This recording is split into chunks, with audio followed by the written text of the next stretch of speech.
June 8, 1982. East Falkland.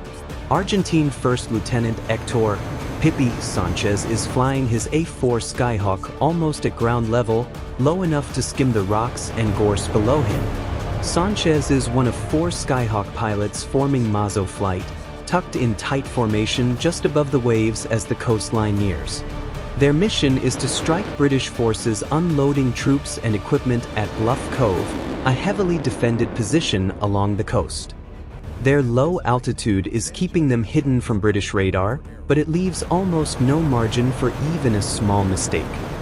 At this height, Sanchez has almost no room for error. One wrong movement, one moment of distraction, and the sea itself becomes the enemy. Then the formation rises over a ridge.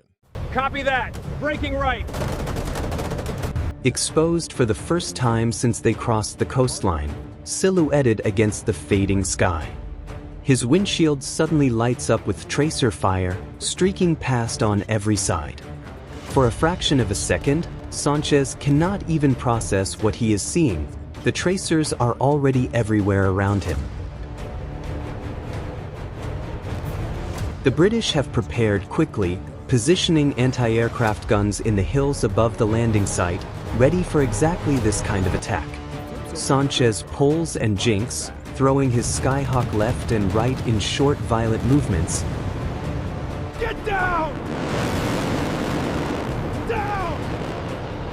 Trying to make himself impossible to hit. Every pilot in the formation is now trying to avoid the guns, and each other, in the chaos of the low pass. He flips open the trigger guard and fires back at the gun positions, even knowing it will barely slow the barrage coming up at him. The Skyhawks are flying so low that British infantrymen throw themselves flat to the ground as the jets thunder directly overhead. Then he hears the sickening sound of bullets striking his aircraft, somewhere behind the cockpit, metal tearing against metal. He wants to warn his friends that he has been hit, but Mazo flight is maintaining strict radio silence. The other 3 Skyhawks surge ahead as Sanchez, now trailing damage and losing ground, struggles to keep up with the formation. Then the gunfire falls away behind them as the formation finally reaches open sea. Sanchez tests the controls, one system at a time, watching the gauges carefully. Everything still seems to work, for now. Then he looks up and realizes his friends are already pulling away from him, gaining distance with every second. They have reached the final waypoint and begin their attack run toward Bluff Cove, dropping lower over the water.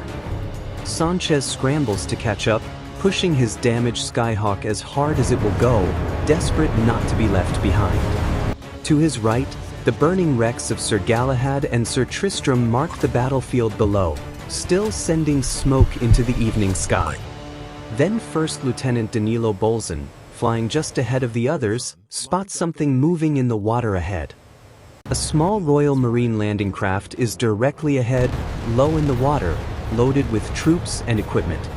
The Argentine aircraft descend toward the target one after another, lining up for their attack run.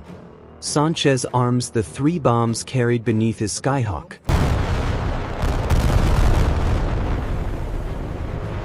Still several seconds behind the others and closing fast. Bolzán lines up the landing craft in his gun sight, holding steady through the wind and the spray coming off the water. He opens fire with his cannon, rounds hammering the water around the craft in short, violent bursts. Then he releases his bombs, pulling up hard as they fall away. But the bomb falls short, exploding harmlessly in the open water. Araras follows immediately behind him, already committed to his own run. This time, all 3 bombs fall cleanly away, tumbling end over end straight toward the vessel below. One bomb is enough. God, no! The LST! They're hit! In an instant, it transforms the small vessel into a rolling fireball on the water. Araras peels away from the target. Copy. Engaging approach. smoke and flame rising behind him. Sanchez is still far behind his friends, only now reaching the burning wreckage they have already left behind. But high above them, unseen, 2 Sea Harriers have arrived. Royal Navy pilots David Morgan and David Smith begin their attack, watching quietly from above, unseen and unheard.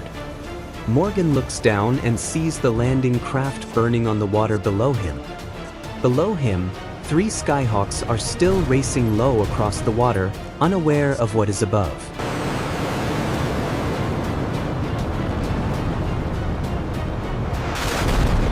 Morgan rolls his Sea Harrier over and dives toward them, engine screaming. Smith follows close behind. The Argentine pilots have no idea they are being chased, still focused entirely on the sea ahead. Morgan selects one of his new AIM-9L Sidewinders, watching the Seeker come alive. The missile Seeker locks onto the Skyhawk's hot engine, a steady tone confirming the track in Morgan's helmet. The warning comes too late. The missile is already closing the final few hundred meters. The Sidewinder catches Vasquez's Skyhawk, and the missile finds its mark. Sanchez watches his friend's aircraft scatter across the waves in burning pieces, unable to do anything to help him. Then Sanchez sees the Harrier banking hard above the wreckage of his friend's aircraft. What happened? What the hell? I have no weapon systems. Check the panel. Failure to fire. For a moment, Sanchez has a perfect shot lined up in his gun sight, the Harrier filling the reticle. But nothing happens. Break. The trigger clicks uselessly under his finger. The British anti-aircraft fire from earlier has apparently damaged his cannon beyond any use now. 1, there is a Harrier on your tail. Break.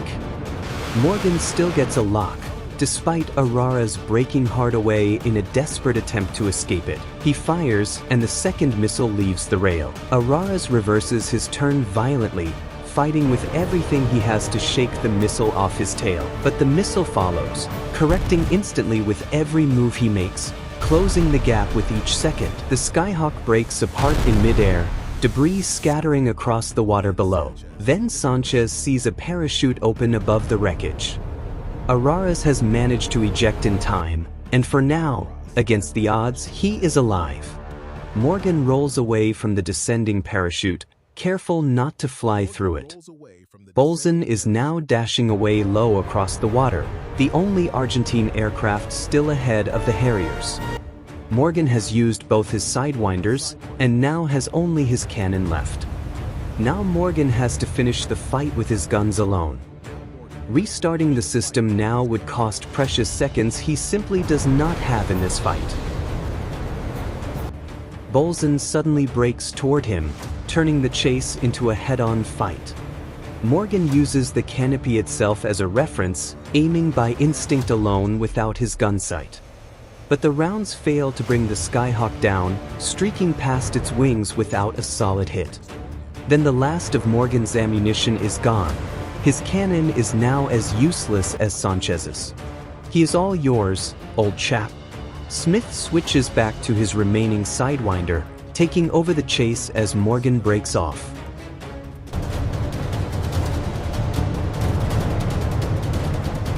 Smith pushes forward after the fleeing Skyhawk, closing the distance fast across the open water. The Seeker locks instantly onto Bolzán's aircraft. Fox 2.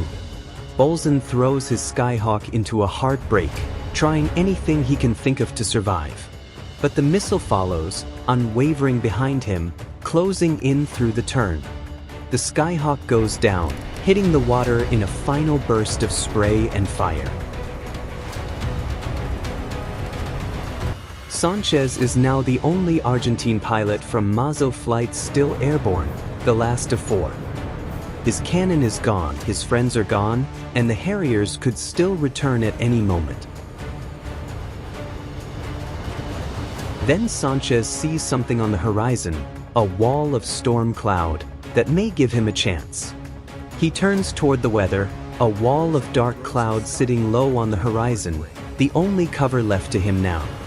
He jettisons everything he can, bombs, tanks, anything he no longer needs, to lighten the aircraft.